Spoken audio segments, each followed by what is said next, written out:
સુરતના યુવકોએ કાશ્મીરના લાલ ચોકમાં લહેરાવ્યો તિરંગો। કાશ્મીરના સંવેદનશીલ વિસ્તારમાં તિરંગો લહેરાવ્યો છે। સુરતી લાલાઓએ આતંકવાદી હુમલા બાદ ફરવા ગયેલા યુવકોએ તિરંગો લહેરાવ્યો છે।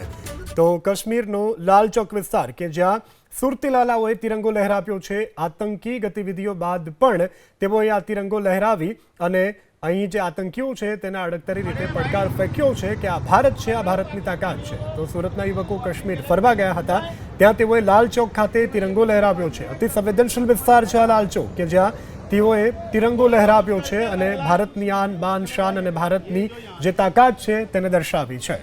તો દ્રશ્યોમાં જોઈ શકાય છે કે પોલીસ પણ ઉપસ્થિત છે અને સુરતથી ફરવા ગયા હતા આ લોકો કે જેમણે કાશ્મીરના અતિ સંવેદનશીલ વિસ્તાર લાલ ચોકમાં તિરંગો લહેરાવ્યો છે।